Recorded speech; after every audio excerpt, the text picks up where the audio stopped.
please. I just need someone to look at me. I have no insurance, but my chest, something is wrong." The receptionist did not even lift her eyes. "Sir, take a seat.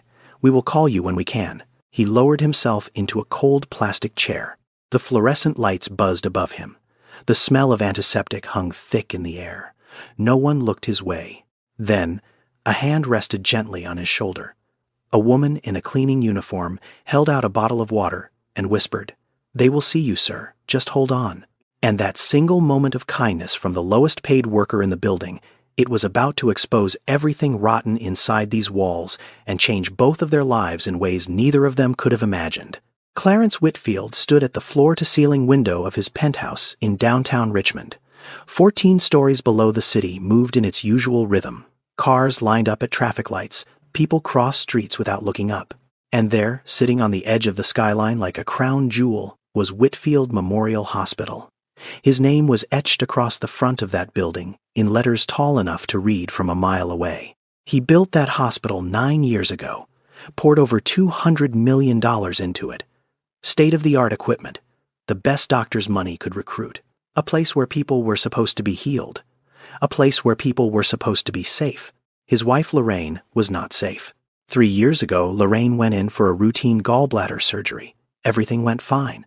The surgeon said it was textbook. She was moved to recovery, smiling, asking Clarence to bring her favorite ginger tea from home. He kissed her forehead and told her he would be back in an hour. He never got that hour back.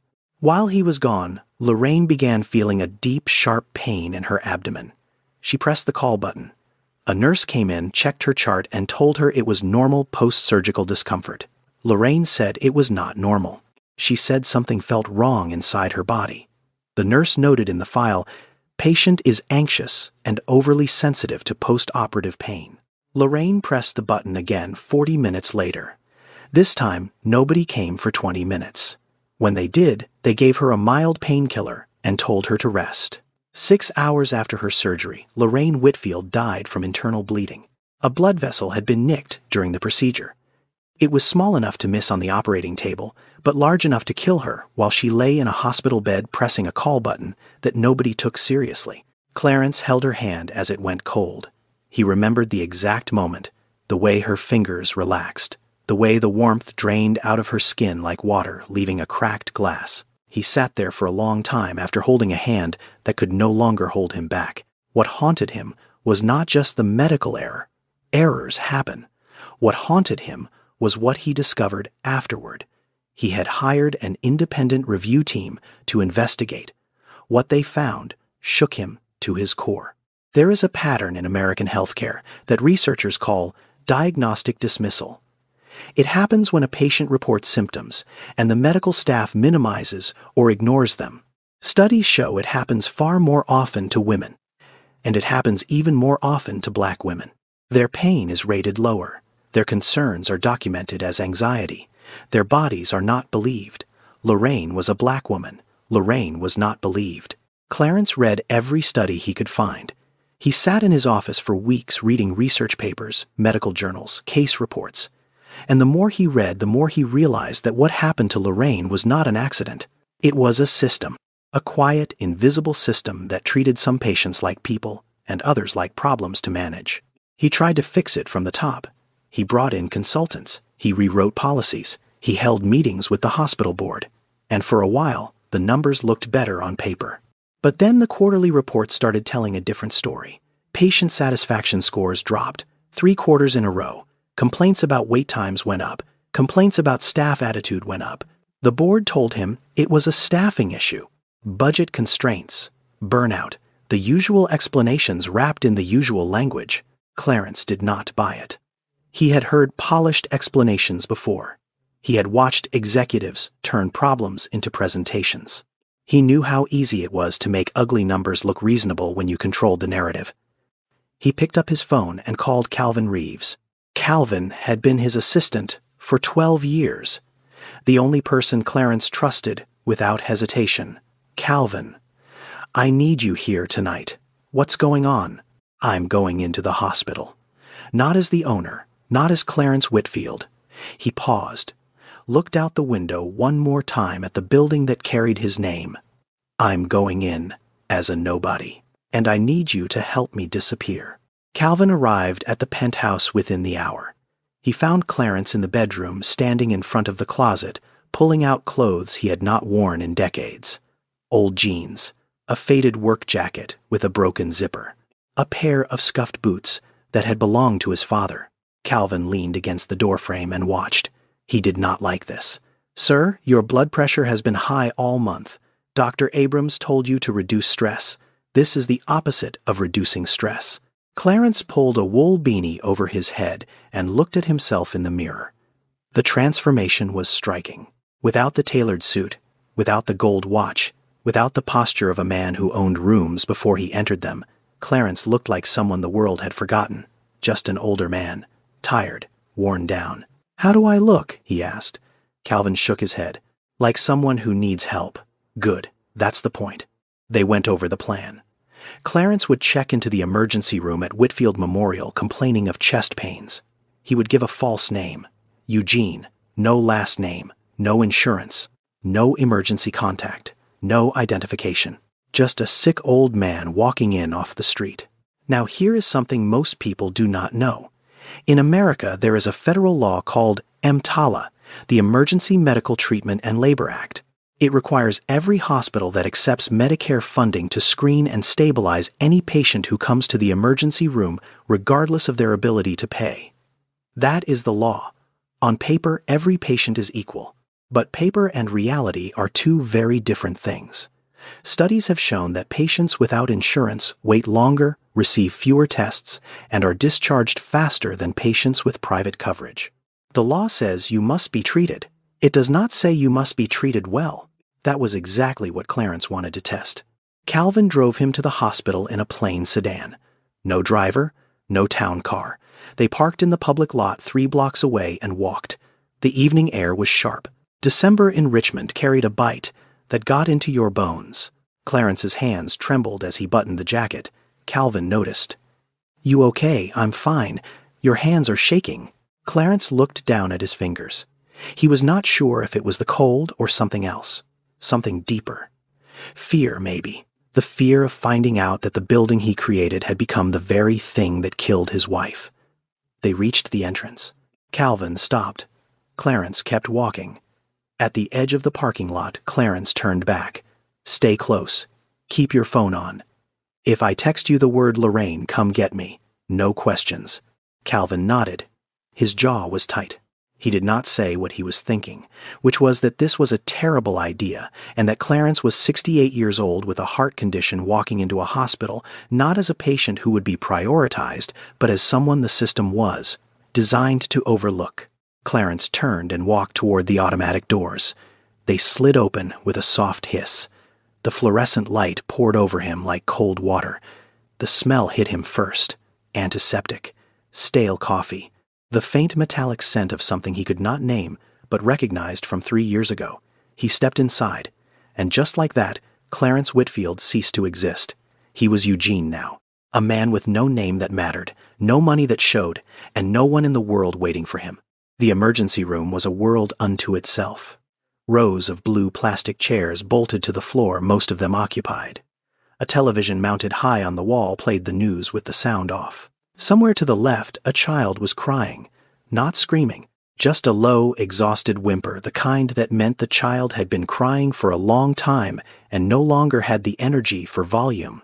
Clarence walked to the front desk. A woman sat behind the glass partition. She was typing something. She did not look up. He waited. 5 seconds. 10. 15. "Excuse me," he said. His voice came out quieter than he intended. She still did not look up. "Sign in on the clipboard. Someone will be with you. I'm having chest pains." That made her glance up. Briefly. She looked at his clothes. The worn jacket. The old boots. Her eyes moved back to her screen. Nam Eugene. Last name just Eugene. "Insurance. I don't have insurance." The shift was immediate. Not dramatic. Not rude exactly. But something changed in the temperature of the interaction. Her voice flattened.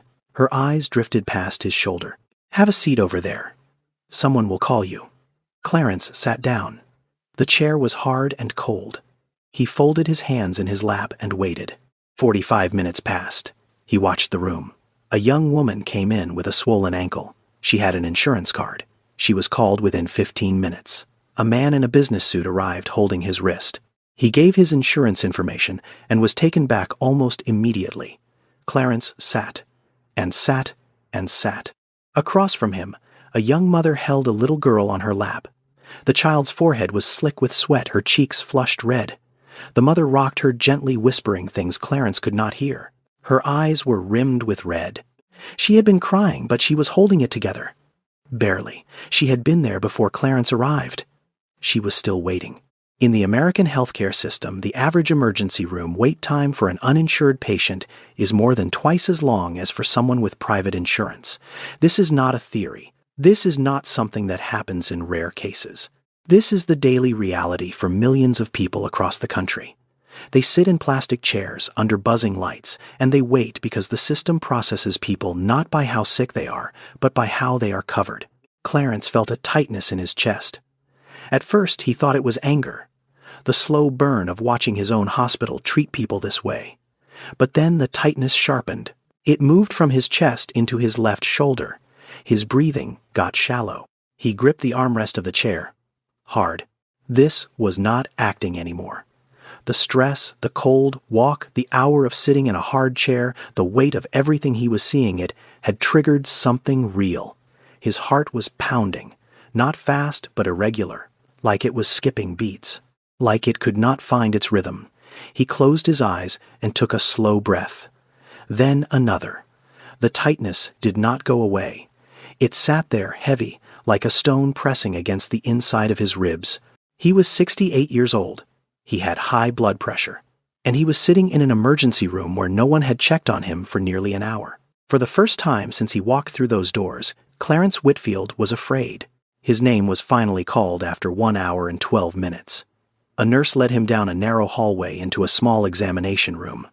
The nurse's name tag read Brenda Hayes. Brenda was efficient.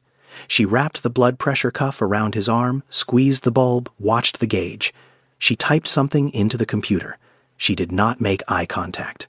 "What brings you in tonight?" she asked. Her voice was flat, professional but flat, like she had asked that question 1,000 times and stopped listening to the answer somewhere around number 500. "Chest pains," Clarence said. "Started about an hour ago. Tightness, left side, goes into my shoulder." She typed, did not look up. "Any history of heart problems, high blood pressure. I take medication for it." "Which medication? I don't remember the name." She paused her typing for just a moment. A small pause, but Clarence caught it. It was the pause of judgment. The pause that said this man does not even know what medication he takes. "Okay, the doctor will be in to see you shortly. You can wait here." "Is this serious?" Clarence asked. "Should I be worried?" Brenda was already at the door.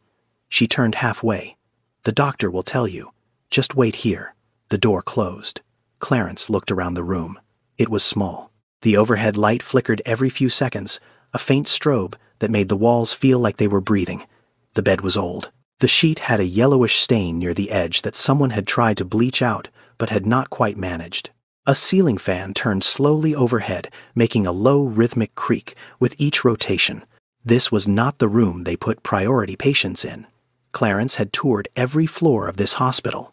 He knew the private rooms on the 4th floor with their wide windows and fresh flowers. He knew the semi-private suites with their adjustable beds and personal television screens. This room was none of those things. This was the room for people who did not matter enough to put somewhere better. There is a concept in healthcare that researchers call triage bias. It is the tendency for medical staff to unconsciously assess the severity of a patient's condition based not on symptoms alone, but on appearance, race, or insurance status. Studies have found that Black patients are 40% more likely to have their pain underestimated compared to white patients presenting with identical symptoms.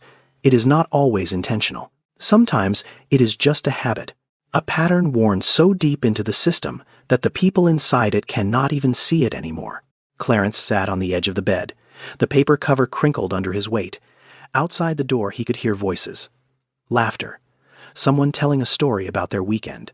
The sound of a vending machine dispensing a can of something. He was alone. In a room that smelled like old disinfectant and recycled air. In a hospital with his name on the front. And he thought about Lorraine. He thought about whether she sat in a room like this, whether she heard laughter on the other side of the door while she pressed the call button and nobody came, whether she felt this same heaviness in her chest, this same silence. The fluorescent light flickered again. The ceiling fan creaked, and Clarence Whitfield sat very still in a room that did not know who he was and waited for someone to care. A knock on the door. Soft, 2 taps. Clarence opened his eyes. The door was already half open, but the woman standing in the hallway did not walk in. She waited. She had a cleaning cart behind her, a mop in one hand, and a spray bottle tucked under her arm. Her uniform was pale blue, faded from too many washes. Her name tag read Denise. "Excuse me, sir.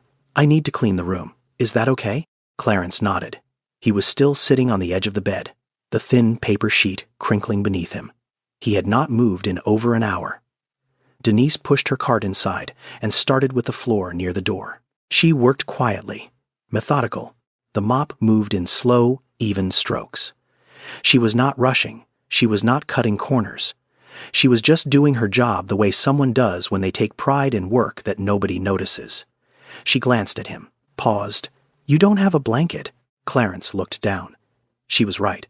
The bed had a sheet, no blanket. He had not thought to ask for one. He was not sure who to ask or if anyone would care enough to bring one. Denise leaned her mop against the cart and walked out of the room. She was gone for less than 2 minutes. When she came back, she was carrying a folded blanket. White, warm. She shook it open and draped it across his legs, tucking the edges gently around his feet. "You look cold, sir. This should help." Her voice was soft, a little rough around the edges, like someone who had been talking and working and moving all day and was now running on whatever energy she had left. But there was kindness in it, not the performative kind. Not the kind that came with a clipboard and a patient satisfaction survey. Just plain, ordinary kindness. The kind that costs nothing and means everything. Clarence pulled the blanket up to his chest. It was warm. That small warmth broke something in him, not visibly. He did not cry or speak, but something behind his ribs loosened just a fraction, like a fist that had been clenched for hours, finally relaxing one finger. "Thank you," he said. His voice cracked slightly. Denise nodded and went back to mopping. But she did not go silent. She talked. Not loud, not prying, just easy conversation. "You been waiting long, since last night." That's too long. They get backed up on night shifts. "You here alone?" "Yes." "No family coming?" "No."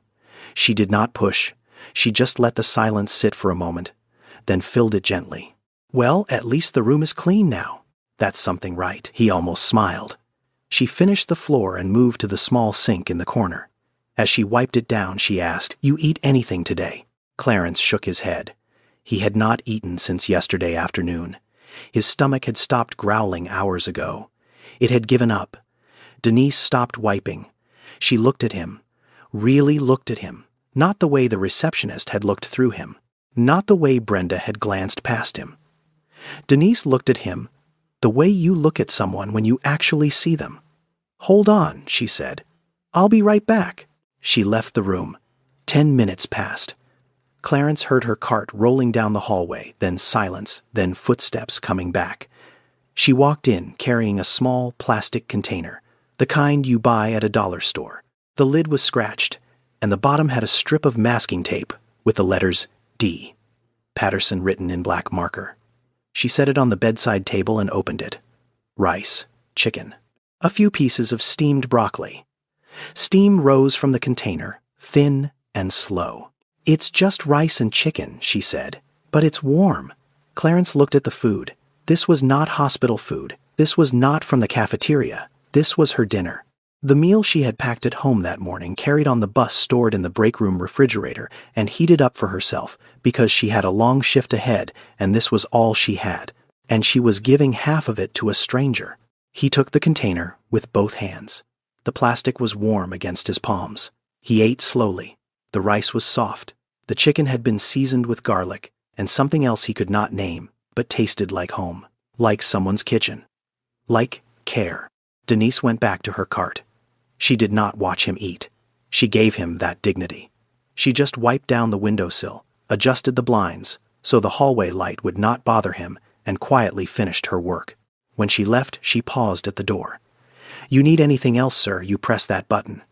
But if nobody comes, you look for me. I'm on this floor till 6. The door closed softly behind her. Clarence sat with the empty container in his hands. He turned it over. "Read the tape. D. Patterson." Written in the handwriting of someone who labels things, because sharing a break room means your food might disappear if you do not. He set the container down, pulled the blanket tighter, and for the first time since he walked through those doors, Clarence did not feel invisible. The hospital went quiet around 11. Not silent. Hospitals are never silent. But the daytime noise, the ringing phones, the footsteps, the overhead pages, all of that faded into a lower register. What remained was the hum, machines, ventilation, the occasional beep of a monitor somewhere down the hall. Clarence could not sleep. His chest still ached a dull pressure that came and went, but it was not the pain keeping him awake. It was what he could see through the half-open door of his room. The nurse's station was visible from his bed if he turned his head to the right. 2 nurses sat behind the counter. One was scrolling through her phone, thumb moving in that slow, mindless rhythm of someone who was not looking for anything in particular. The other had her head down, either reading or dozing. The call light board above them blinked. Room 312, room 308, room 315, 3 lights, then 4. Nobody moved. Down the hallway, Clarence heard a voice. Thin, old. "Hello, can someone come, please? Hello." The voice called 3 times. The third time, it was barely a whisper. Nobody went. Clarence's hands tightened on the blanket. He thought about getting up, walking to the nurse's station himself, telling them a patient needed help. But he was Eugene, a nobody, a man without insurance, without a name that mattered. What authority did he have in this place? He stayed in bed, and he listened. Around midnight, a commotion near the main entrance. Clarence could not see it, but he could hear it. A security guard's voice. Firm. "Sir, you can't stay here. This is not a shelter. You need to leave." Another voice. Quieter. "It's cold outside. Please. I just need to sit somewhere warm." "I understand, but this is hospital property. You need to go." The sound of shuffling feet. A door opening. Cold air rushing in for a moment. Then the door closed again, and the lobby went back to being empty and warm for everyone except the man who needed it most. Clarence stared at the ceiling. He was breathing hard. Not from pain, from anger. The kind of anger that does not shout, it just sits in your stomach and burns. He reached for his phone. Calvin had given him a simple prepaid phone for the night. No apps, no contacts except one. He typed a message with 2 thumbs the way someone types who is not used to small keyboards. "This is worse than I thought." Calvin's reply came in 30 seconds. "Do you want me to come get you?" Clarence stared at the screen. He typed, "Not yet." He put the phone down and turned his head back toward the hallway. That is when he saw her. Denise was still here. Her shift should have been over hours ago, but there she was pushing her cart slowly down the far end of the corridor. She stopped outside room 312, the room where the call light had been blinking. She knocked, went inside. A minute later, Clarence heard a voice, the same thin old voice from before. But this time it was not calling for help. It was saying, "Thank you, dear." Denise came out, adjusted something on her cart, and moved to the next room. Through the open door, Clarence watched her lean over a sleeping patient and gently shift the pillow that had slid to one side. The patient did not wake up. Denise did not need them to. She passed a spilled cup of water in the hallway. It had been there for at least an hour. Clarence had seen a nurse step around it twice. Denise stopped, pulled a rag from her cart, knelt down, and wiped it up. Then she kept walking. There is a term used in healthcare called compassion fatigue. It describes what happens when medical workers are exposed to suffering for so long that their ability to empathize begins to shut down. They stop seeing patients as people. They start seeing them as tasks. It is real. It is documented. And it is a serious problem in hospitals across the country. But here is the thing about compassion fatigue. It is supposed to affect everyone who works in a high-stress environment.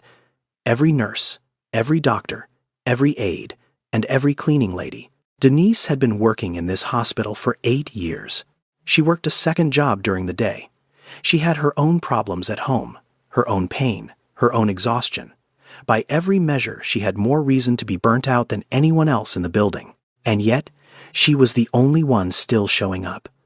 Not because it was in her job description. It was not. Cleaning staff are not responsible for adjusting pillows or answering call lights or checking on elderly patients. Denise did those things because she chose to. Because somewhere inside her, the part that sees other people as human beings had not gone numb. Clarence watched her disappear around the corner. The hallway went still again. The call lights kept blinking. The nurses kept sitting. He pulled the blanket up to his chin, the blanket Denise had brought him, and he lay there in the dark staring at the ceiling of a hospital that carried his name but had lost its soul. Morning came gray and slow. The overhead lights in the hallway clicked on at 6 one by one, like a building waking up section by section. Clarence had slept in fragments, 20 minutes here, 30 minutes there. Each time he woke, the ache in his chest reminded him where he was. A knock at the door, different from Denise's, louder, sharper. A single rap, and the door swung open before Clarence could respond. Dr. Raymond Cross walked in. He was tall, clean-shaven, white coat pressed, stethoscope draped perfectly around his neck, not too tight, not too loose, the way doctors in magazines wore theirs. He carried a tablet in one hand and a coffee in the other. He set the coffee on the counter, not the bedside table. A small thing, but it said something. The coffee was his. This was his space. Clarence was just passing through. "Good morning.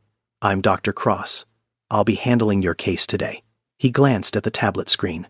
His eyes scanned. Clarence watched them move, left to right, top to bottom. The way someone reads, when they already know what they are going to say before they finish reading. "Eugene, is that right?" "Yes, sir." "So you came in last night with chest pains. We ran some blood work.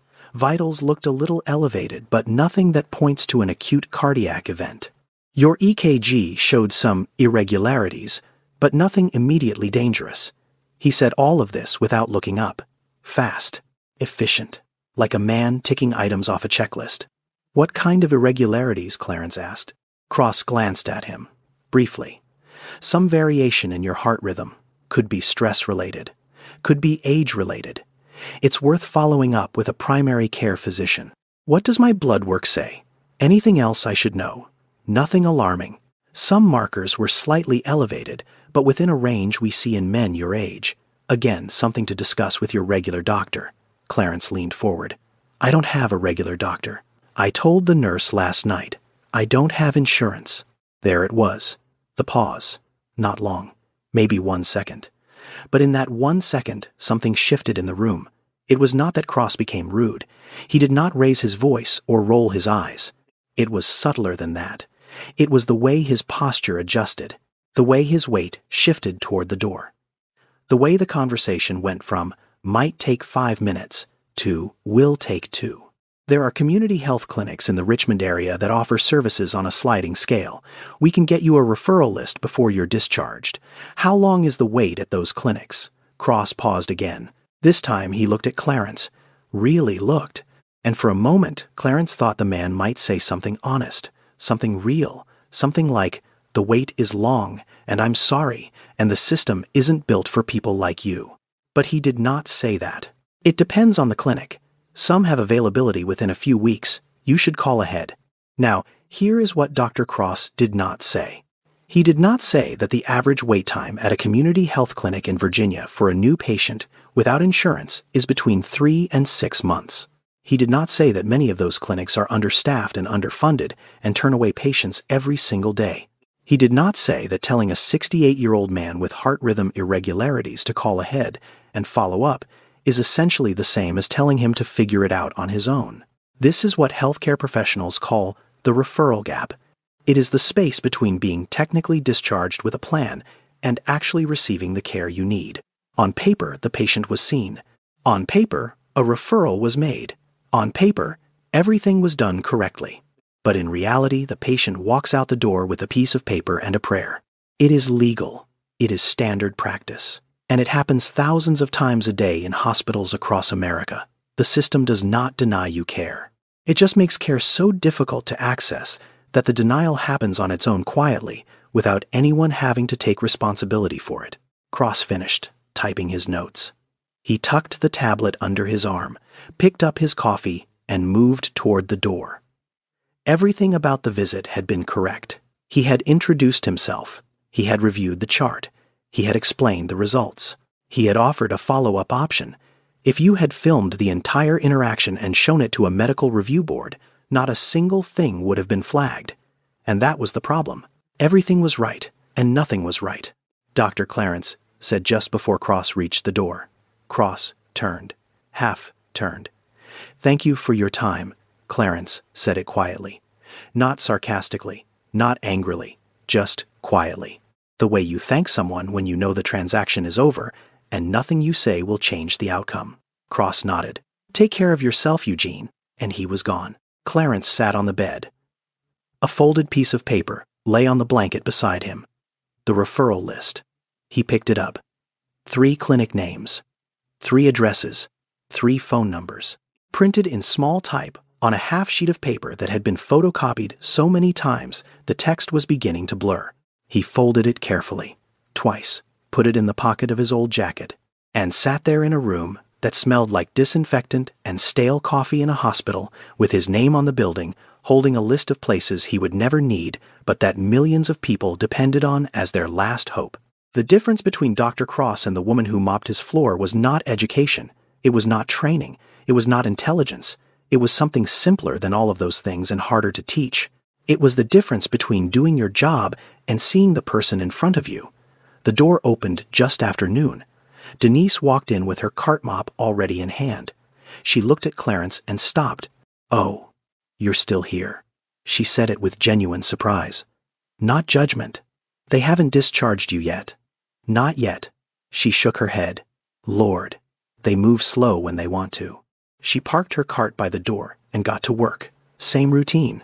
Same steady rhythm. Mop first, sink second, windowsill third. "How are you feeling today?" she asked, not looking up. The question came naturally, like she was continuing a conversation they had never stopped having. "Better. A little. Good. You look better. You got some color back." Clarence watched her work. There was something calming about the way she moved. No wasted motion. No rush. She had done this 1,000 times, and she did it with the same care every time. "You work here long?" he asked. 8 years this March." She wrung the mop into the bucket. The water came out gray. "Started right after my son turned 8. Needed the insurance. The hospital insurance is good. For me, yeah. Covers the basics. Dental, vision, the important stuff. But it's just for employees. Doesn't cover dependents." She said it matter of fact. No bitterness. Just a statement. The same way someone would say the bus comes at 7:15. "Your son doesn't have coverage." Denise paused. She leaned the mop against the wall and turned toward him. She did not sit down. She was still on the clock. But she gave him her attention. "My son Tyrone, he's 16. Smart kid. Really smart. Wants to be an engineer. He talks about building bridges, not the regular kind, the big ones. The kind that go over rivers and canyons." She smiled when she said this. A real smile. The kind that reaches the eyes, but also carries weight behind it. He was born with sickle cell disease. She said it simply. No dramatic pause. No lowering of her voice. Just the fact. Like she had said it so many times that the words had worn smooth. Sickle cell disease is a genetic blood disorder that affects approximately 100,000 Americans. It occurs most commonly in people of African descent. What happens is this. Normal red blood cells are round and flexible. They move easily through blood vessels carrying oxygen throughout the body, but in sickle cell disease some of those red blood cells become hard and shaped like a crescent, like a sickle. They get stuck in small blood vessels. They block the flow of blood. And when that happens, it causes episodes of extreme pain. Doctors call them crises. The people who live through them call them something else entirely. Treatment exists. A medication called hydroxyurea can reduce the frequency and severity of crises, but it is not cheap, and for someone without insurance, the cost of managing sickle cell disease can range from $10,000 to $30,000 a year. That is not including emergency room visits. That is not including hospital stays during severe crises. That is just the medication and the regular checkups. Many families face an impossible choice: pay for the medication or pay the rent, fill the prescription or fill the refrigerator. The disease does not care about your bank account. It comes when it comes. He needs his medication every month, Denise continued. She had picked the mop back up. She was working while she talked, wringing the rag, wiping the counter. Her hands never stopped. Hydroxyurea. It helps. Keeps the bad days from coming so often. But every now and then he gets a crisis anyway. And when that happens, we end up in the ER. Same ER downstairs. Same waiting room. She did not say how much it cost. She did not need to. The way she said, "same waiting room," told Clarence everything. She had sat in those blue plastic chairs herself. Not as an employee. As a mother. Waiting, hoping, counting the minutes. I work here, and I work at a laundry place across town. Mornings, they're evenings here. Tyrone stays with my neighbor after school till I get home. He does his homework on his own, never complains. She shook her head. That boy never complains. She was not asking for sympathy. She was not telling a sad story. She was just telling the truth, the way someone tells you about their commute or their grocery list. This was her life. She had lived it so long that the weight of it no longer showed on her face. It lived in her hands instead, in the way they moved without stopping, in the calluses on her palms from chemicals and mop handles and years of work that never ended.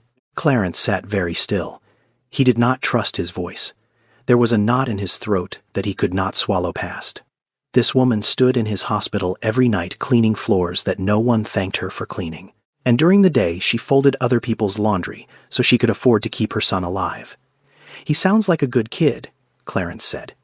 It was all he could manage. Denise smiled again, that same smile. He's the best thing I ever did. She finished the room, tucked the mop onto the cart, straightened the spray bottles, everything in its place. You need anything before I go? No, thank you, Denise. She gave a small nod and pushed the cart toward the door. Halfway out, she looked back over her shoulder. They should be discharging you soon. Don't let them keep you here all day. You got a life to get back to. The door swung shut behind her. The room smelled like clean floors and lemon disinfectant. Clarence sat on the bed. He looked at the blanket she had given him. He looked at the empty container still sitting on the bedside table, the one with D. Patterson written in marker on the bottom. He thought about a boy named Tyrone who wanted to build bridges and a mother who worked 2 jobs so he could keep dreaming. And he thought about how strange it was that the person with the least power in this entire building was the only one who had treated him like he mattered. Denise was wiping down the windowsill when her phone buzzed. She pulled it from her pocket, looked at the screen. Her whole body changed in an instant. Not dramatically, not the way it happens in movies. It was smaller than that. Her shoulders pulled inward, her jaw tightened. Her free hand gripped the edge of the windowsill like she needed something solid to hold onto. She answered, "Hey, baby." The voice on the other end was thin, young, the kind of voice that was trying very hard to sound okay and failing. Clarence could not hear the words, but he could hear the tone. It was the tone of someone in pain. Denise closed her eyes. "Where does it hurt your chest? Okay, listen to me. Drink some water. Take your meds. The bottle is on the kitchen counter, next to the microwave. You see it." A pause. "Good. Take 2. Then lie down on the couch, not your bed. The couch so Miss Ruthie can check on you when she comes by. I'll be home soon, baby. I promise." She hung up. Her hand stayed on the phone for a long moment. Thumb pressed against the dark screen like she was trying to hold onto the connection a little longer. She turned away from Clarence, faced the window. Her reflection was barely visible in the glass. She took one breath, slow, deep. The kind of breath a person takes when they are putting themselves back together one piece at a time. Clarence watched her. He said nothing for a moment. Then quietly, "Is everything okay?" Denise turned around. She was smiling. But Clarence knew that smile. He had worn it himself. It was the smile of a person who has been carrying something heavy for so long that they have learned how to make it look like nothing at all. "Just my boy," she said. "He gets these episodes. It comes and goes. He'll be fine." Her voice said fine, Her hands said something else. They were shaking. Not a lot, just a tremor in her fingers as she picked the mop back up. She squeezed the handle hard and the shaking stopped. Or, at least, it became invisible. She went back to work. Faster now. The mop moved in quicker strokes. She wiped the counter without pausing to check if it was clean. She straightened the spray bottles on her cart without looking at them. Everything about her pace said, I need to leave. I need to get home. But she was still here. Because her shift was not over.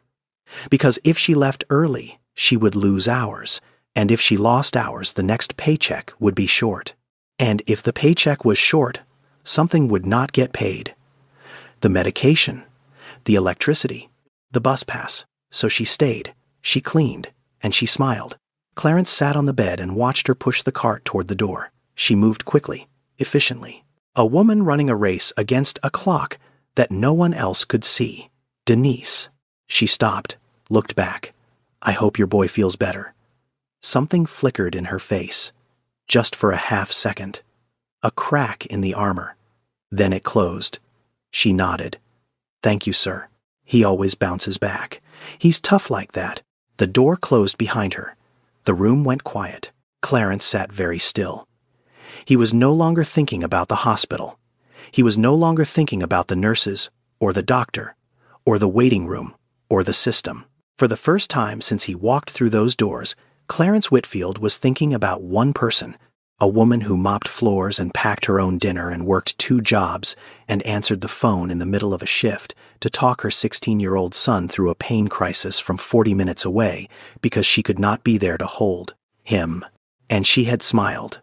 She had smiled and said he would be fine. That was the moment the story changed. Not with a dramatic reveal or a sudden twist. It changed quietly. In a hospital room that smelled like lemon cleaner, with the sound of cart wheels fading down the hallway, and a man sitting alone on a bed realizing that the person who needed saving was not him, the second night was worse.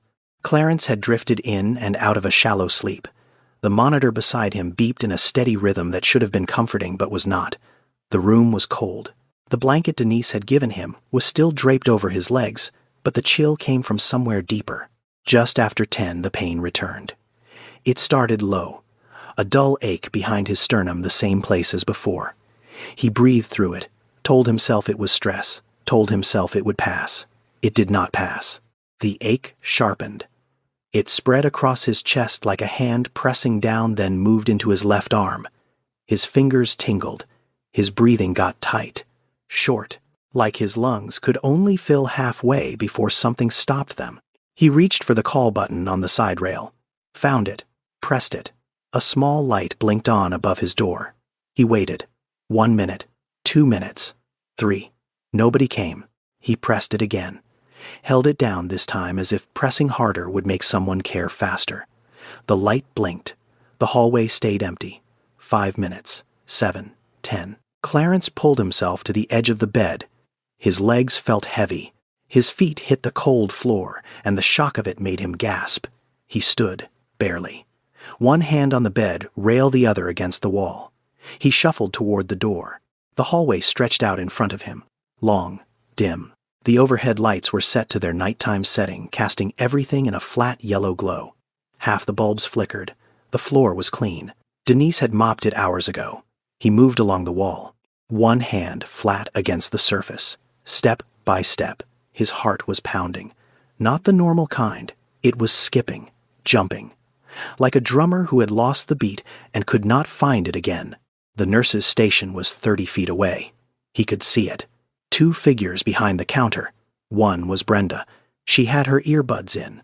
Her phone was propped against a stack of folders playing something with bright colors. A show, a video. Something that was not a patient. Help, Clarence said. His voice came out weaker than he expected. Brenda looked up. She saw him, standing in the hallway, leaning against the wall. An old man in a hospital gown with no insurance and no name that mattered. She pulled out one earbud. Sir, you should be in your room. Something is wrong. My chest, my heart. It feels wrong. Brenda glanced at her colleague. Her colleague did not look up. Go back to your room. I'll send someone to check on you. Please. Now, something is really wrong. Sir, Her voice was firm, not unkind exactly, but firm in the way that people speak when they have already decided what category you belong to. Go back to your room. Someone will be there shortly. Clarence turned. He made it 4 steps. Then, his legs buckled. He did not fall hard. He slid. His back went against the wall, and he slid down until he was sitting on the tile floor, his knees bent, his hands flat on the cold surface, his chest heaving. Here is a fact that most people do not know. In many hospitals across America, the time it takes for a nurse to respond to a call button varies dramatically depending on where the patient is located. Patients in private rooms and high-priority wards receive responses within 3 to 5 minutes on average.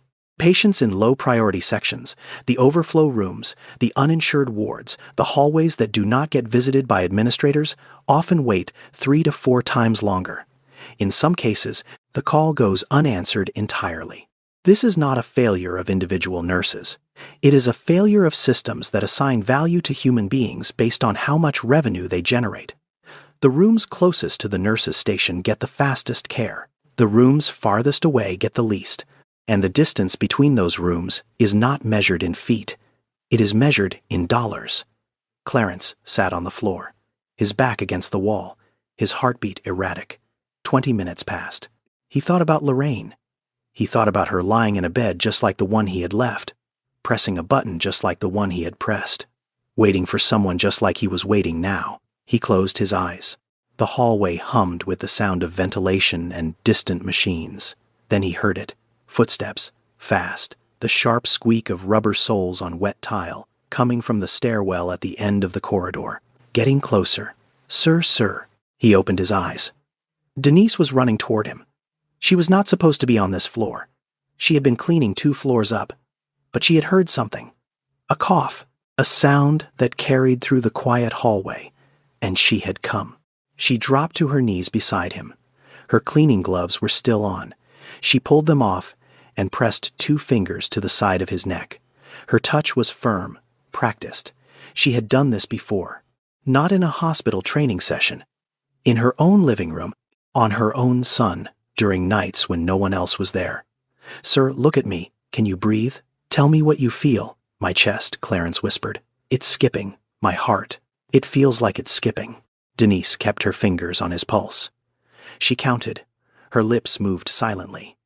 After 10 seconds, she pulled her hand away. Your pulse is fast. And it's not regular. We need to get you to a monitor. Can you stand? He could not. Not on his own. Denise braced her shoulder under his arm and lifted.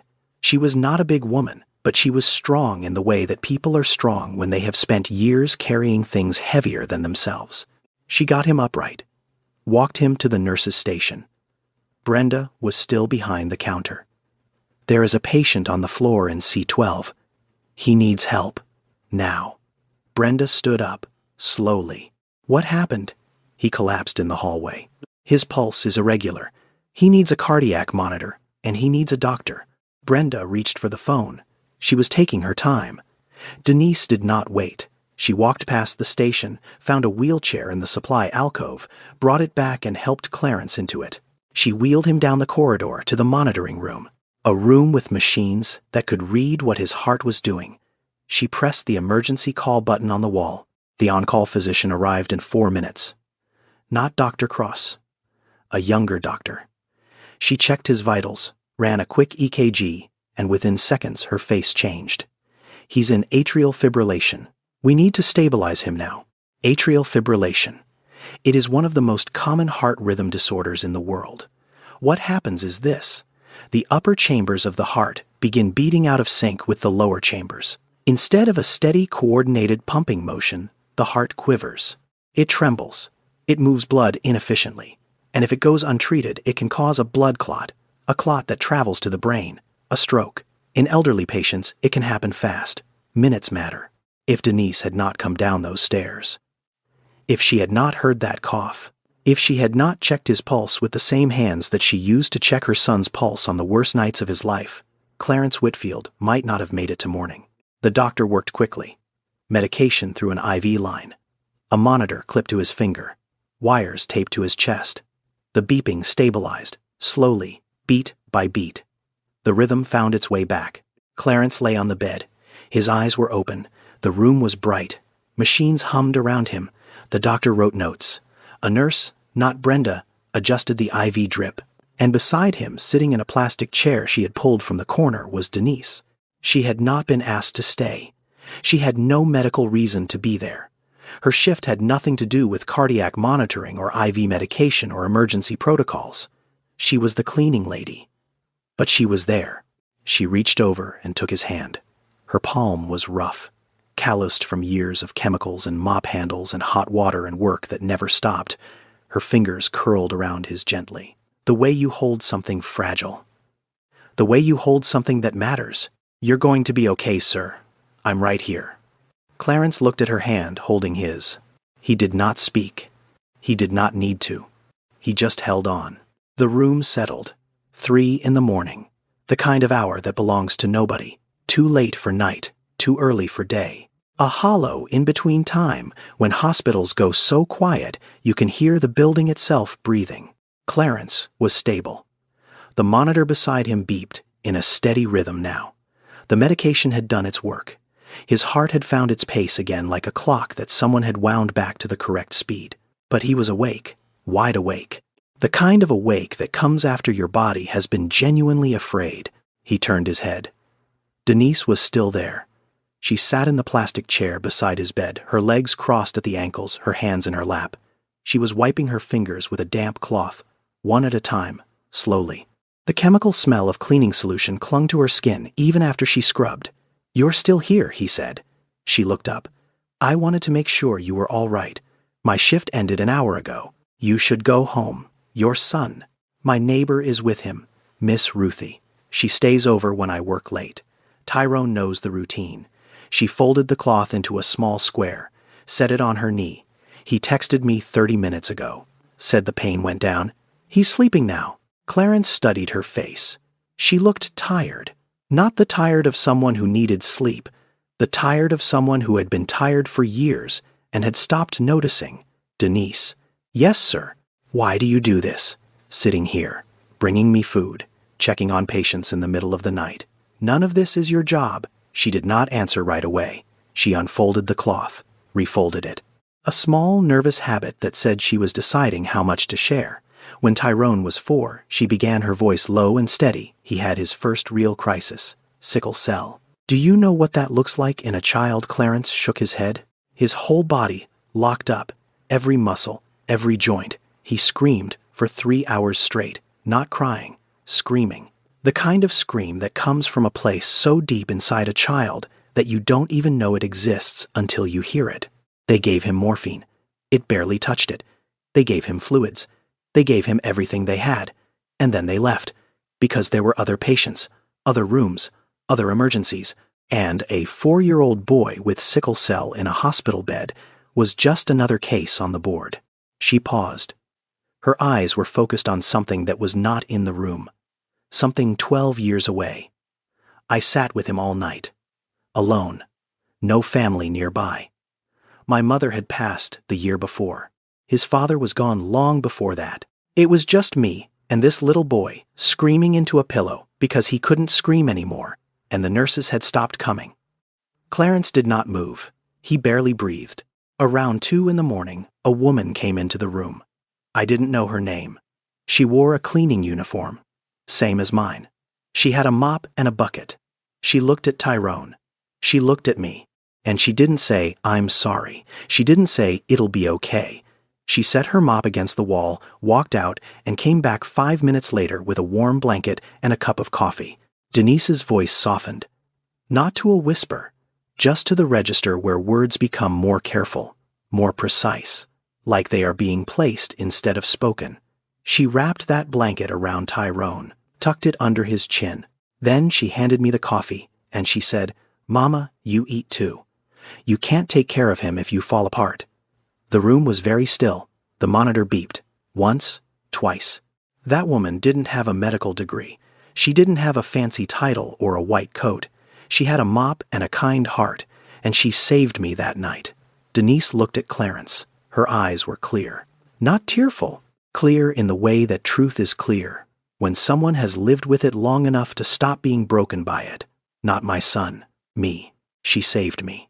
Because I was falling apart and nobody else noticed. She smoothed the cloth on her knee one more time. So, when I see someone alone in this hospital, sitting in a cold room, no blanket, no food, nobody checking on them, I think of myself sitting in that chair 12 years ago, watching my baby hurt and feeling like the whole world had forgotten we existed. And I do what that woman did for me. Because it mattered. It was the only thing that mattered that whole night. Clarence stared at the ceiling. His eyes burned.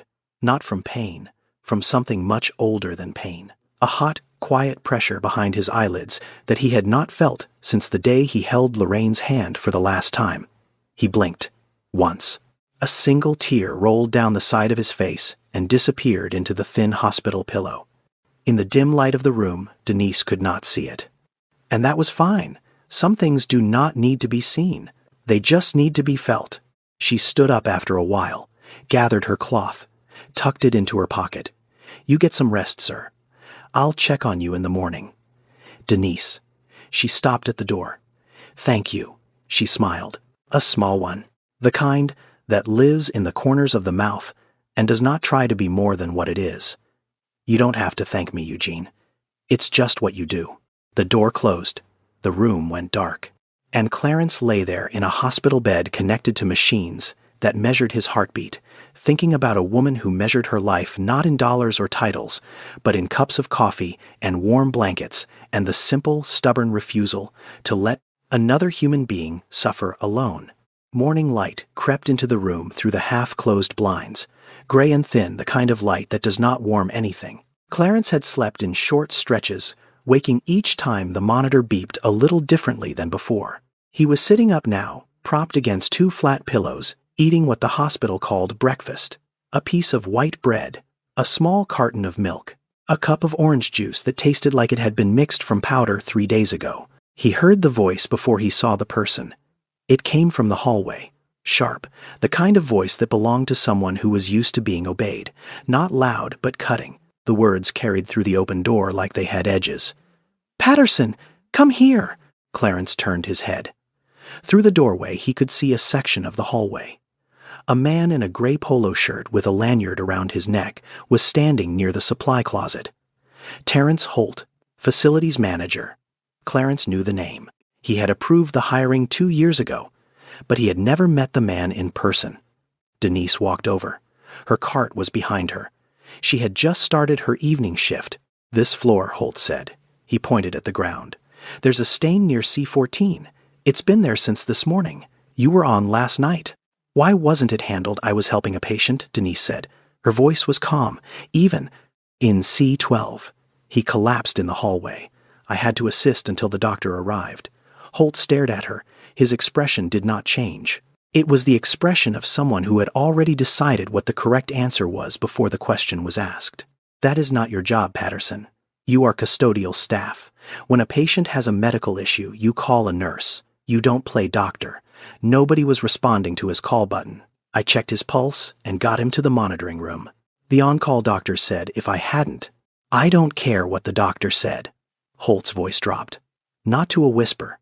To the low register that some managers use when they want you to know you are being spoken to, not spoken with. You are not trained to assess patients. You are not authorized to move patients. If something had gone wrong while you were wheeling him down the hall, this hospital would be liable. Do you understand that Denise said nothing? Your job is to clean.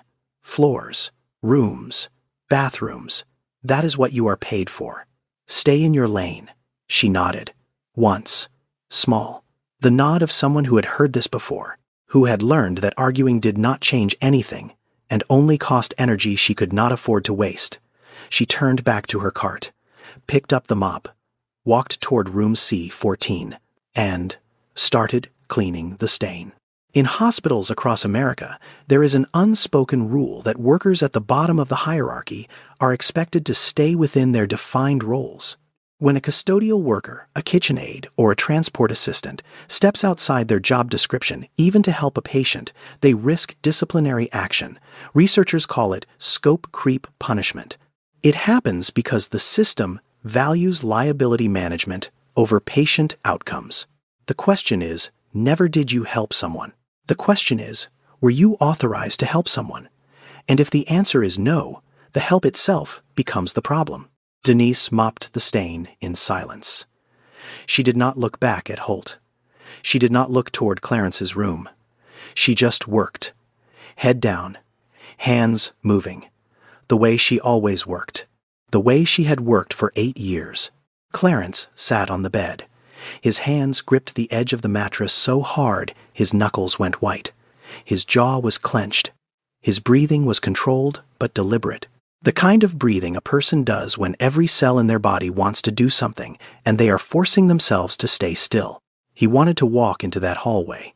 He wanted to stand in front of Terrence Holt and say 4 words, "I own this hospital."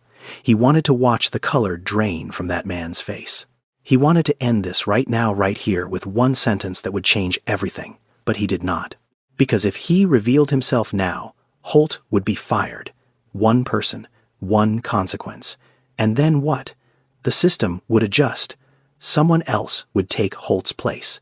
The same rules would apply. The same hierarchy would hold. The same people would be told to stay in their lane. Clarence did not want to fix one moment. He wanted to fix the entire machine. So he sat. He watched Denise mop the floor through the open door. He watched her shoulders straight and steady doing the work she was punished for pausing. And he made a decision. Not a loud one. Not the kind of decision that comes with speeches or confrontations. A quiet one. The kind that forms in the space between a clenched fist and a slow exhale. He reached for the prepaid phone on the bedside table. He typed one message to Calvin. Set up a board meeting. The day I get out. Everyone in that room. He put the phone down, pulled the blanket over his legs, and waited. They discharged him just after 2 in the afternoon.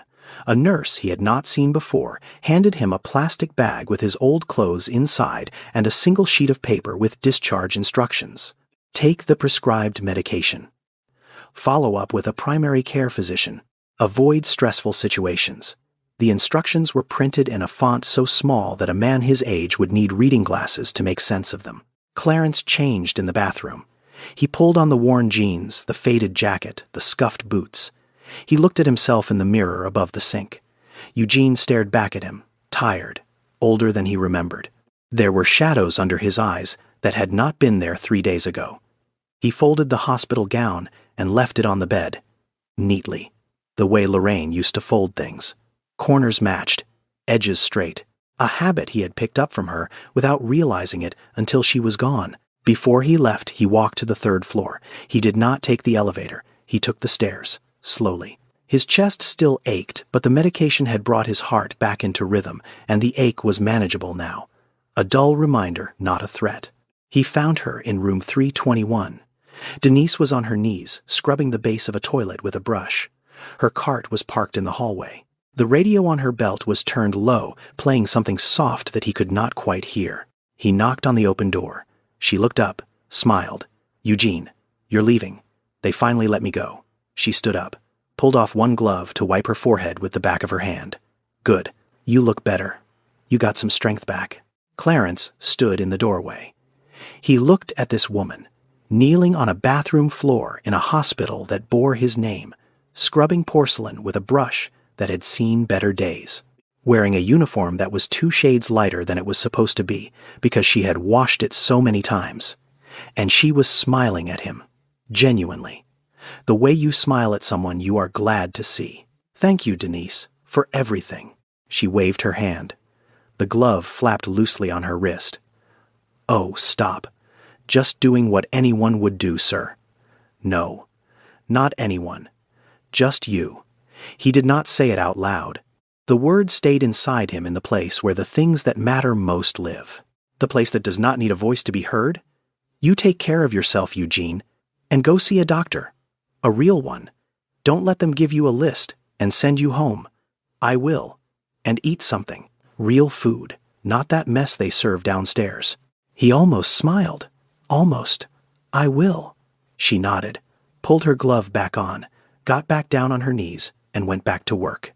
Clarence walked down the stairs, through the lobby, past the reception desk, where no one looked up, through the automatic doors that opened with the same soft hiss they had made when he walked in 72 hours ago.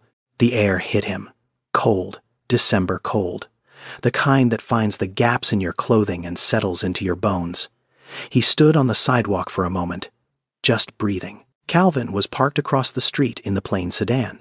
He saw Clarence and started the engine, pulled up to the curb, got out, opened the passenger door. "Sir, are you all right?" Clarence did not answer. He was not looking at Calvin. He was looking up. Above the main entrance, mounted on the face of the building, were the letters. White against dark stone, lit from below by spotlights that were already glowing in the early winter dusk. Whitfield Memorial Hospital. His name, his money, his legacy. He had built this place to save people. And for 3 days, he had watched it fail. Not because the equipment was broken, not because the doctors were incompetent, not because the funding was insufficient. It failed because somewhere between the blueprints and the building, between the mission statement and the daily shifts, the thing that mattered most had been lost. The simple act of seeing another human being and choosing to care. One person in that entire building had not lost it. One person, the one who was paid the least, valued the least, and listened to the least. Clarence lowered his eyes, looked at Calvin, set up a board meeting. Tomorrow morning, 8 sharp. Everyone. Board members, department heads, the hospital director, every name on the leadership chart. I want them all in that room. Calvin studied his face. He had worked for Clarence long enough to know the difference between an order and a request. This was neither. This was something else. Something that came from a place deeper than business. "Yes, sir." Clarence got into the car.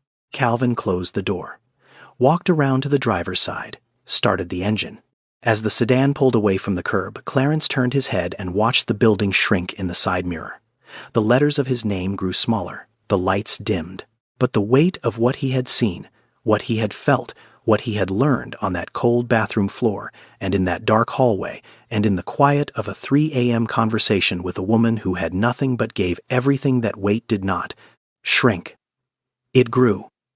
And he carried it with him, all the way home. The boardroom on the 14th floor of Whitfield Tower had floor-to-ceiling windows that overlooked the Richmond skyline. A long mahogany table ran down the center. 18 leather chairs. A projector screen at the far end. Fresh water and coffee at every seat. It was the kind of room where decisions worth millions were made every week. By 8:15 the next morning, every chair was filled. Board members in pressed suits. The hospital director, a woman named Sandra Cole with a folder of quarterly reports in front of her. Dr. Raymond Cross, sitting upright, pen in hand. Nurse Brenda Hayes, looking uncomfortable, unsure why she had been summoned. Terrence Holt, the facilities manager, checking his phone under the table. Nobody spoke. The energy in the room was tight. They had all received the same message the night before. Mandatory meeting. No agenda provided. Attendance non-negotiable. The door opened. Clarence walked in. He wore a dark gray suit, no tie. His face was calm, rested but not relaxed. There was something behind his eyes that the people in this room had never seen before. Not anger exactly, something colder, something more deliberate. He did not sit down. He walked to the head of the table and stood there, hands at his sides. He looked at every face in the room one by one. Slowly, the way a man looks at something he is about to take apart. 72 hours ago, he said, I checked into Whitfield Memorial Hospital. I gave my name as Eugene.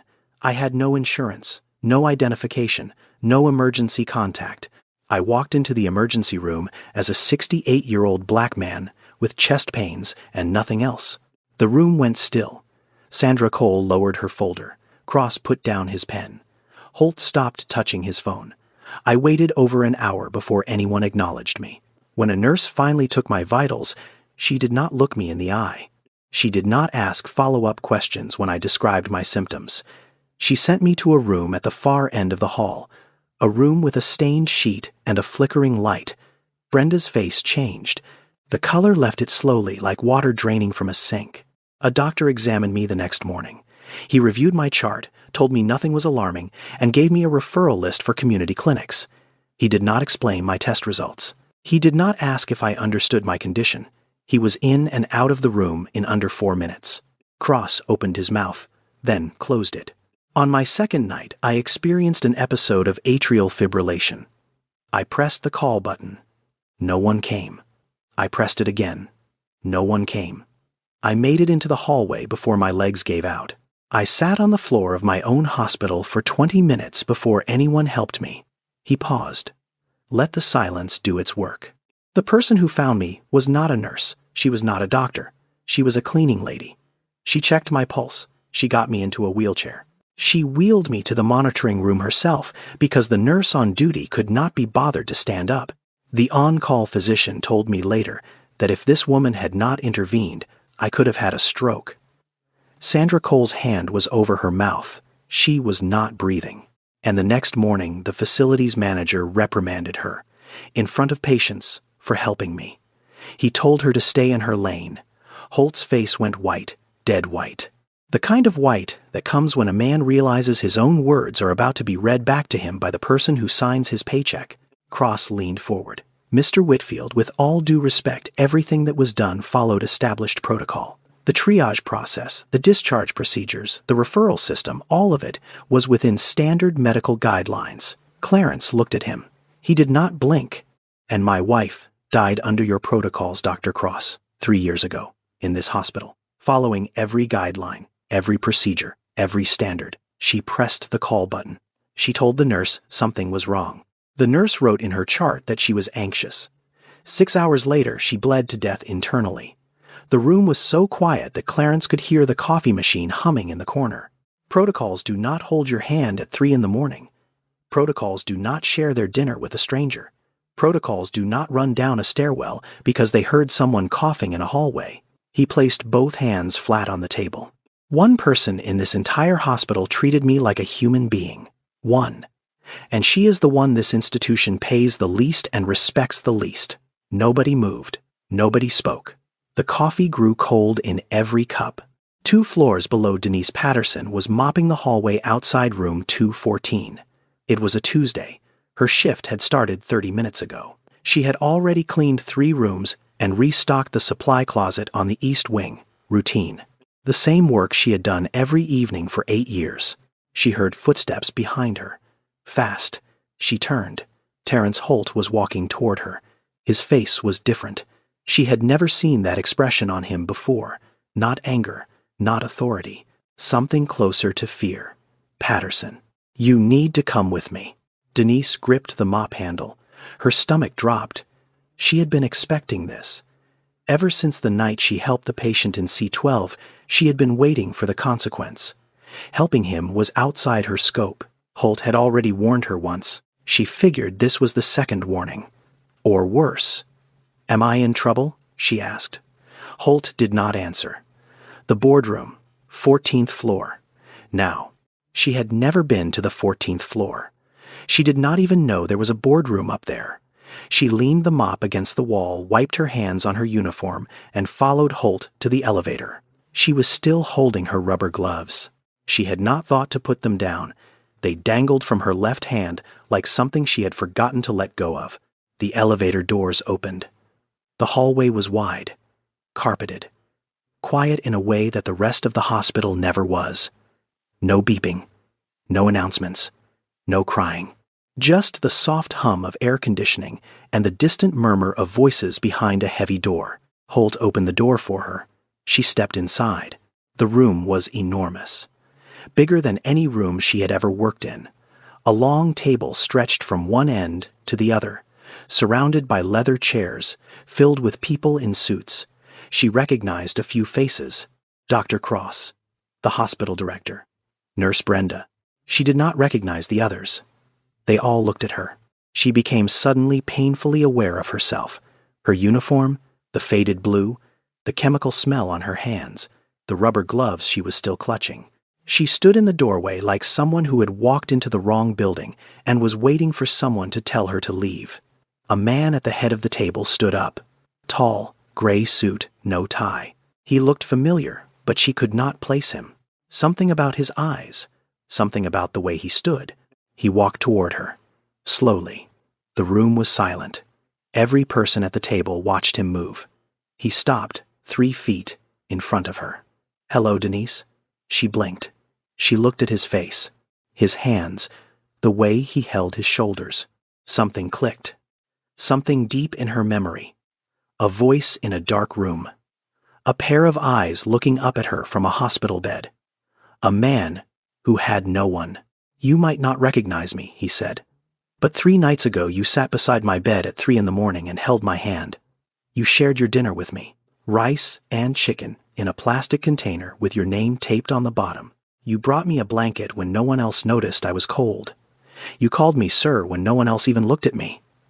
Denise's lips parted, her breath caught. The rubber gloves slipped from her fingers and fell to the carpet without a sound. "Eugene, my real name is Clarence Whitfield." He let the words land, one by one, like stones dropped into still water. "I own this hospital." The room did not move. 18 people sitting in leather chairs, and not one of them made a sound. Denise stared at him. Her eyes widened. Not in fear. In something much more complicated than fear. The kind of shock that comes when the world you thought you knew rearranges itself in front of you in a single sentence. She took one step back, looked down at the rubber gloves on the floor, looked at her hands, the calluses, the dry skin, the short fingernails she kept trimmed because long nails snagged on cleaning rags. She looked back at Clarence, at his suit, at the room, at the people. She did not speak. Clarence turned to face the table. His voice was steady, not raised, not emotional, just clear the way truth sounds when it does not need volume to be heard. "This woman is the only person in this building who treated me like a human being. She brought me food from her own lunch when the hospital had not fed me. She brought me a blanket when no one assigned me one. She checked on me when no nurse responded to my call. She found me on the floor of the hallway during a cardiac episode, checked my pulse with her bare hands, and got me to a monitoring room when the medical staff on duty could not be bothered to leave their station." He looked at Denise. She did none of this because it was in her job description. She did it because that is who she is. Because 12 years ago, a woman with a mop and a cup of coffee showed her that kindness is not a job title. It is a choice. And Denise Patterson has been making that choice every single night in this hospital for 8 years, while the rest of us followed protocols. Denise stood very still. Her chin trembled. Once. Just once. Then it stopped. She pressed her lips together. Her eyes were bright, but she did not cry. Not yet. She was holding it. The way she always held things. Quietly. With everything she had. The room remained silent. Brenda was looking at the table. Cross was looking at his hands. Holt was looking at nothing. Clarence walked back to where Denise's gloves had fallen. He picked them up, gently, held them for a moment, then handed them back to her. "You won't be needing these much longer," he said softly. "But I wanted you to have them, because they are proof of who you are." Denise took the gloves, held them against her chest with both hands, like they were something precious, like they were made of something far more valuable than rubber. Clarence turned back to the room. He was not finished. "I did not come here today to punish anyone," he said. "I came here to fix something, and I am going to tell you exactly how." He walked to the projector screen, pressed a button on the remote. A single slide appeared. 3 lines of text, nothing else.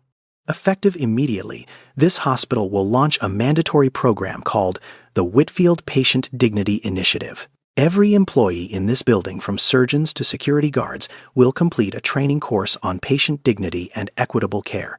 Not a seminar, not a webinar you click through in 20 minutes.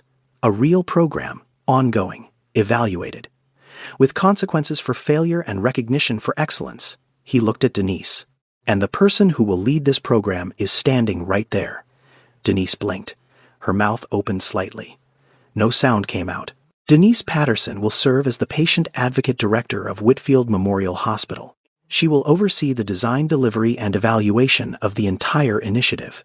She will have an office, a staff, a salary that reflects the importance of the work, and she will report directly to me. Sandra Cole leaned forward.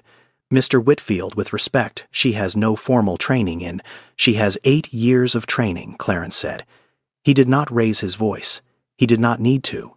8 years of walking into rooms where patients were ignored.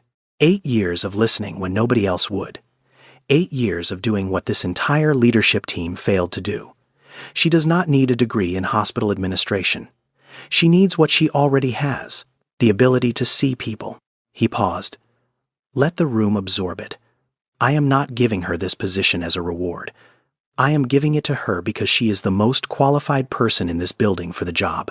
She knows what patients experience because she has been standing in those rooms, invisible, watching it happen every single night. No one on this board can say the same. Denise stood very still. Her hands were at her sides. The rubber gloves were tucked into her pocket now. She was listening with her whole body, the way someone listens when the words being spoken are rearranging the shape of their life. Clarence pressed the remote again. A second slide. Denise has a son, Tyrone Patterson, 16 years old. He has sickle cell disease. He requires ongoing treatment, including monthly medication and emergency care during crises. His mother works 2 jobs to pay for his medical expenses because the employee insurance plan at this hospital does not cover dependents. He let that sit. Several board members shifted in their seats. Starting today, Tyrone will receive full treatment through the hematology department at Whitfield Memorial. All costs will be covered by the Whitfield Foundation. This is not charity. This is a failure of our system. We employ this woman. We depend on her labor. And her son cannot access the care that this building provides because we did not build our benefits to protect the people who keep this hospital running. That ends now. In America, there are hundreds of thousands of workers like Denise inside hospitals: custodial staff, kitchen workers, transport aides, patient sitters. They are the people who spend the most time in patient rooms. They are the first to notice when someone is in pain, when someone is scared, when someone has been left alone too long. And yet they are paid the least, consulted the least, and valued the least. Research has consistently shown that the presence and attitude of non-clinical staff directly affects patient recovery times, satisfaction scores, and even readmission rates. These workers are not on the margins of healthcare. They are at the center of it. The system just refuses to see them there. Clarence pressed the remote one final time. A third slide. One name: Lorraine Whitfield.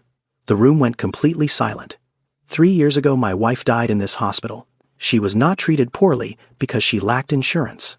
She was treated poorly because the culture of this institution had already begun to decay long before I noticed. I built this hospital to save lives, and it failed the one life that mattered most to me. His voice did not crack, but it slowed. Each word arrived with weight. I am establishing the Lorraine Whitfield Fund.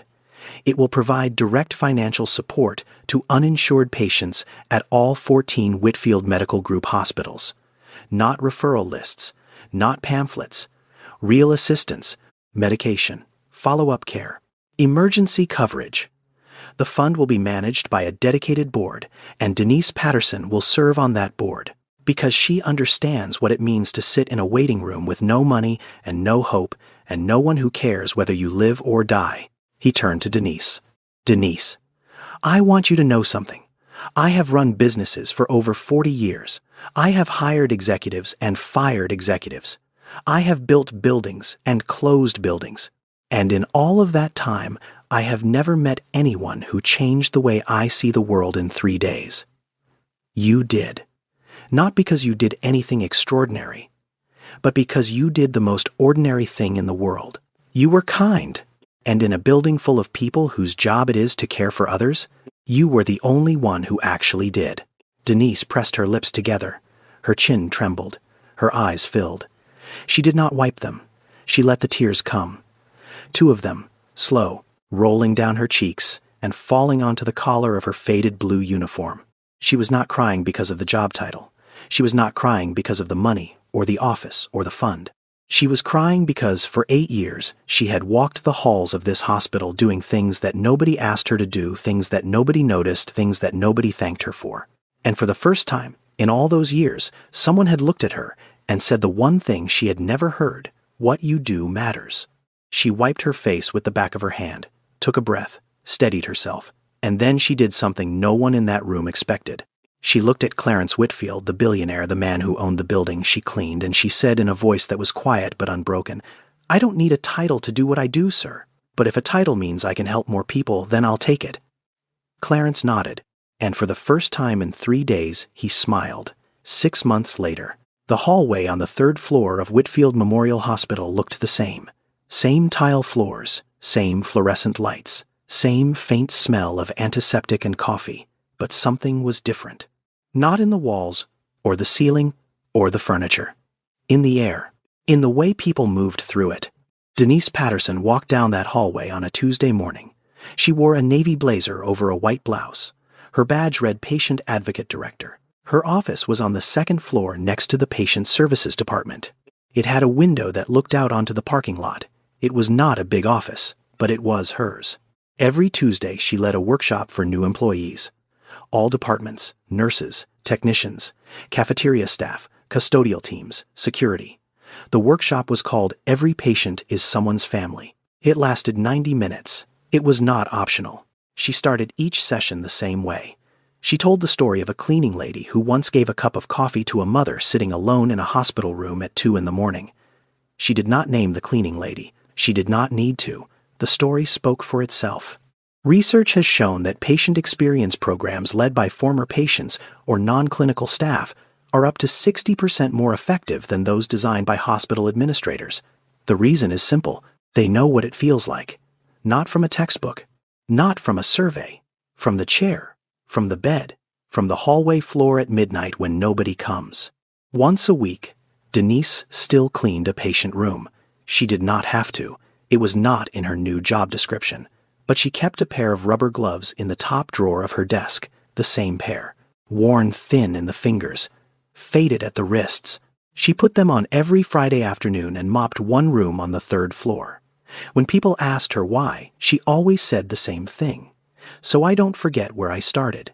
Tyrone was doing better. His treatment had stabilized. The crises came less often now, once every few months, instead of every few weeks. His hematologist had adjusted his medication, and the results were holding. He had been accepted into a STEM summer program at Virginia Tech. Engineering, bridges, the big kind, the kind that go over rivers and canyons. He talked about it the way 16-year-old boys talk about things they love, with his whole body hands, moving eyes bright. Denise visited the hospital every Wednesday now, not to clean, to sit in the boardroom on the 14th floor, as a member of the Lorraine Whitfield Fund Advisory Council. She wore the same blazer. She brought the same plastic container for lunch. And every time she sat down in that leather chair, she set the container on the table in front of her. D. Patterson, written in black marker on a strip of masking tape. Dr. Raymond Cross was not fired. Clarence had made that decision deliberately. Firing him would have been easy. Too easy. Instead, Cross was required to complete the full patient dignity training program, 4 months. Weekly sessions, including one module where uninsured patients sat across the table from hospital staff and described their experiences. Cross resisted at first. He called it unnecessary. He said his clinical outcomes spoke for themselves, but something shifted during the 3rd week. A woman named Gloria, 54 years old, diabetic, no insurance, told the room about the time she sat in an emergency room for 7 hours with chest pains and was sent home with a pamphlet. She described the pamphlet in detail. The font, the clip art, the phone number that led to a voicemail that was never returned. Cross did not speak for the rest of that session. The next week, a colleague noticed something small. When Cross walked into a patient room, he started with a different question. Not, "What is your insurance?" Not, "What brings you in today?" He said, "How are you feeling?" It was a small change, but small changes are how broken things begin to heal. Nurse Brenda Hayes was placed on internal review and reassigned to the Staff Development Department. She did not fight it. 3 weeks after the board meeting, she sent a letter to Clarence. It was short, 3 lines on plain white paper. The last line read, "I forgot why I became a nurse. I am trying to remember." Whitfield Memorial Hospital's patient satisfaction scores rose 34% in 6 months. The Patient Dignity Initiative was nominated for a statewide award in healthcare service improvement. 3 other hospital systems in Virginia requested access to the training materials. And on the wall of Denise Patterson's office next to the window that looked out onto the parking lot, there was a framed photograph. It was not an award. It was not a certificate. It was a picture of a plastic food container, scratched, old, with a strip of masking tape on the bottom. D. Patterson. Underneath it, in small handwriting, someone had written, "This is where it started." Kindness does not need a job title. It does not need permission. It does not need a budget or a board meeting or a degree on the wall. Sometimes, the person who changes everything is the one no one notices, the one mopping the floor at midnight, the one sharing their dinner with a stranger, the one who knocks before entering even when the door is already open. Denise Patterson was not a doctor. She was not a nurse. She was not an administrator. She was a woman with a mop and a kind heart, and she saved a man's life. Not because it was her job, because it was who she was. Now I want to speak to you directly for a moment, not as a narrator, as a person. I wrote this story because I have seen pieces of it happen in real life. Maybe not with a billionaire or a hospital boardroom, but in the small, quiet moments when someone chooses to be kind and no one is watching. I have been the person sitting in a waiting room feeling invisible, wondering if anyone noticed I was there. And I have also been the person who walked past someone who needed help and kept walking because I was busy or tired or just not paying attention. This story is a reminder, for me and maybe for you too, that the smallest act of kindness, a blanket, a cup of coffee, a hand on someone's shoulder, can mean more than all the money in the world to someone who has been forgotten. This story is fictional. It was created for educational and inspirational purposes. However, the medical facts, the statistics, and the systemic issues described in this video, including diagnostic dismissal, triage bias, the EMTALA Act, sickle cell disease, compassion fatigue, and the referral gap, are real and well documented. If you or someone you know is affected by these issues, please seek appropriate medical and legal support. If this story moved you, I would love to hear your thoughts in the comments. Have you ever experienced kindness from someone unexpected? Or have you been the person who showed kindness when no one asked you to? Share your story. And if you want more stories that remind us what it means to be human, subscribe and stay with us. Thank you for being here.